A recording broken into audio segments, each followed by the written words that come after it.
रामकृष्ण हरी. माझ्या मित्र आणि मैत्रिणींनो, तूळ राशीसाठी हा आठवडा संयमाची परीक्षा घेणार आहे. आता म्हणजे कसं तर प्रत्येक क्षेत्रामध्ये प्रत्येक ठिकाणी एक व्यक्ती म्हणून तुमच्यामध्ये किती संयम आहे, किती तुम्ही क्षमाशील आहात हे चाचपडलं जाणार आहे किंवा ते तुमची परीक्षा घेतली जाणार आहे प्रत्येक ठिकाणी असं म्हणायला हरकत नाही. त्यासाठी तुम्ही तयार राहा. आता विशेष करून विद्यार्थी वर्गासाठी हा जो आठवडा आहे ना तो खूप एक चॅलेंजिंग असा आहे. आता कसं तर बघा, तुम्ही एखाद्या परीक्षेची प्रिपरेशन करत आहात तर तिथे तुम्हाला मनासारखे परिणाम मिळण्यासाठी अजून थोडा वेळ वाट बघावी लागणार आहे. भरपूर कष्ट तुम्हाला करावे लागतील, परिश्रम करावे लागणार आहेत. जर पूर्वी कोणती परीक्षा दिलेली होती तर त्यामधून तुम्हाला मनासारखे परिणाम सध्या तरी मिळणार नाहीत हे तुम्हाला कळून चुकलेलं आहे आणि त्यामुळे तुम्हाला मी आत्ता सांगते की अजून जास्त कष्ट तुम्हाला हवे आहेत. दुसरी गोष्ट म्हणजे उच्च शिक्षणासाठी जे प्रयत्न करत आहेत त्यांना ॲडमिशन हवं आहे दुसऱ्या देशामध्ये असेल किंवा एखाद्या चांगल्या कॉलेजमध्ये, प्रतिष्ठित कॉलेजमध्ये, तर तुम्हाला चान्सेस आहे. परंतु काही मध्ये अडचणी येत आहेत तर ते अडचणी या आठवड्यामध्ये त्या अडचणींवर तुम्हाला उपाय मिळेल. सो ही एक पॉझिटिव्ह गोष्ट नक्कीच मिळणार आहे किंवा होणार आहे तुमच्यासोबत उच्च शिक्षणाच्या संदर्भामध्ये. अजून एक म्हणजे जे कोणी स्पर्धा परीक्षेची तयारी करत आहे त्यांच्यासाठी मात्र हा आठवडा पाहिजे तसे परिणाम देणारा नसणार आहे, कारण मन तुमचं इकडं तिकडं भटकू शकतं आणि हे तुमच्यासाठी खूपच खराब आहे किंवा निगेटिव्ह बाजू आहे. तर त्या कॉन्सन्ट्रेशनसाठी तुम्ही काहीतरी करण्याची गरज आहे. मार्गदर्शक बदला, अभ्यासाची पद्धत बदला, काहीतरी वेगळं नवीन अजून मटेरियल मिळतं का त्याच्यानुसार मग तुम्ही अभ्यास करण्याचा प्रयत्न करा. महिला वर्गाला मात्र खूपच संमिश्र परिणाम देणार आहे. एका वेळेस तुम्ही उत्साही असणार आहात आठवड्याच्या सुरुवातीला, आठवड्याच्या मध्यामध्ये पुन्हा तुम्ही लो होणार आहात, म्हणजे पुन्हा तुम्हाला असं दुःखी असल्यासारखं वाटेल आणि पुन्हा आठवड्याच्या शेवटी पुन्हा तुम्हाला खूपच एनर्जी येणार आहे.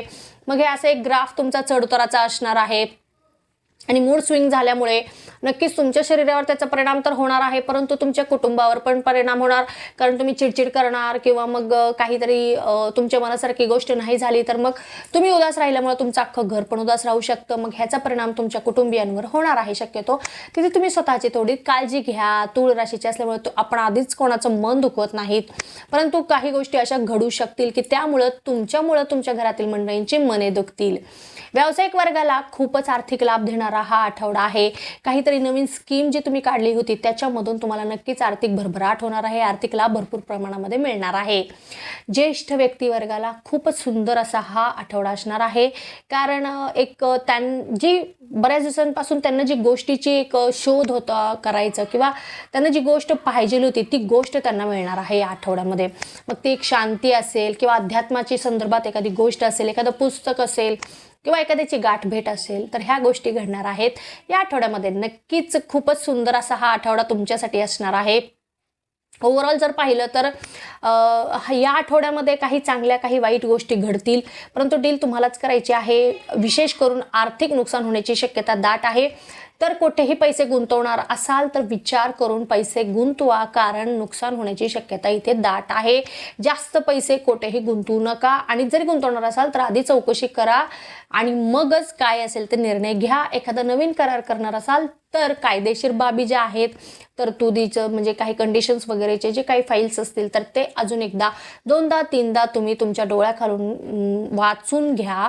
उगीच लगेचच कोणत्याही पेपरवर साईन करू नका, कारण त्याच्यामधून पण नुकसान होण्याची जास्त शक्यता इथे दिसत आहे.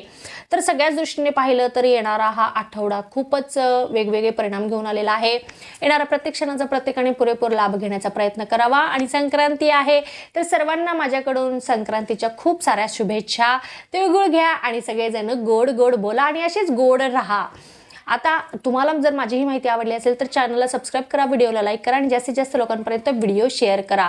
आणि तुम्हाला काही प्रश्न असेल तर खालील दिलेल्या क्रमांकावर तुम्ही माझ्यासोबत संपर्क नक्की साधू शकतात. आणि कोणती गोष्ट तुम्हाला क्लिक होणार आहे, कोणती गोष्ट तुम्ही अनुभवणार आहात हे तुम्ही मला नक्कीच कमेंटमध्ये सांगायचं आहे.